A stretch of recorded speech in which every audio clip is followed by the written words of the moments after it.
Suspense ఉంది కదా మనకి ఇప్పుడు. Thank you sir. Modi tour పై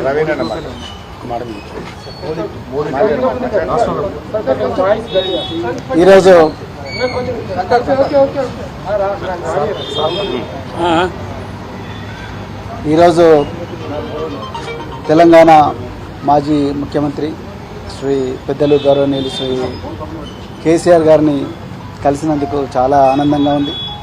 మరి ఈ తెలంగాణనే కాదు యావత్ భారతదేశం కూడా ఈరోజు లౌకికత్వం అంటే సెక్యులరిజం లౌకికత్వం ప్రమాదంలో ఉన్నది.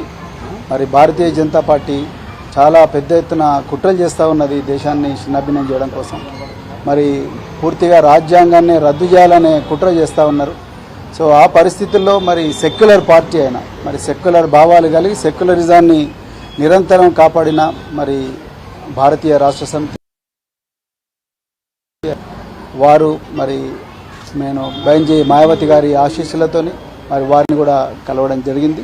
సో ఈ తెలంగాణలో ఈ రాజ్యాంగానికి ప్రమాదం ఏదైతుందో లౌకికత్వానికి ఏదైతే ప్రమాదం ఉందో ఈ బీజేపీ నుంచి తర్వాత మరి ఈ మధ్యనే కాంగ్రెస్ కూడా మరి బీజేపీ లాగానే మారుతూ ఉన్నది. ఈ రెండు పార్టీల నుంచి ముప్పు నుండి మరి తెలంగాణను కాపాడడం కోసం మరి మేము అంటే బహుజన్ సమాజ్ పార్టీ మరి భారతీయ రాష్ట్ర సమితితో కలిపి మరి పార్లమెంట్ ఎలక్షన్లలో కలిసి పనిచేయాలని ఇప్పుడే మరి పెద్దలు గౌరవనీయులు కేసీఆర్ గారి దగ్గర మరి మాట్లాడడం జరిగింది. మరి తప్పకుండా మరి ఇంతకుముందు మీరు అన్నట్టుగా సీట్ల సర్దుబాటు విషయం ఏదైతే ఉందో ఈ షీట్ షేరింగ్ విషయం అయితే మళ్ళీ మేము మా అధిష్టానానికి నివేదిస్తాం. అదేవిధంగా మరి మన మాజీ ముఖ్యమంత్రి గారు తప్పకుండా బైంజీ గారితో కూడా మాట్లాడతారు. సో దాని తర్వాత మరి ఇరు వర్గాలు ఇరు పార్టీలు ఒక నిర్ణయానికి వచ్చి తర్వాత తప్పకుండా తెలంగాణలో ఈ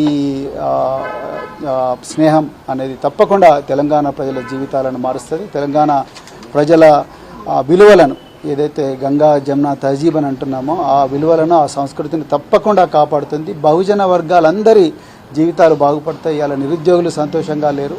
సో పట్టుమని 4 నెలలు కాలేదు ఇప్పటికీ మళ్ళీ నిరుద్యోగులు రోడ్ల మీదకి వచ్చే పరిస్థితి.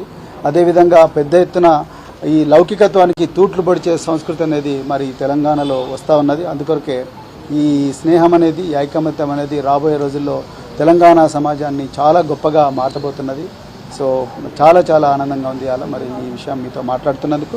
తప్పకుండా తెలంగాణ ప్రజలు దీన్ని ఆస్వాదిస్తారు ఆశీర్వదిస్తారని చెప్పేసి నేను కోరుకుంటున్నాను. కేసీఆర్ గారు మరి ఈ సమయం మాకు ఇచ్చినందుకు మరొకసారి ధన్యవాదాలు. అన్ని అంశాల్లో కలిసి పనిచేస్తారు రెండు పార్టీలు. ఇప్పుడు పార్లమెంట్ ఎలక్షన్స్ చెప్తాం.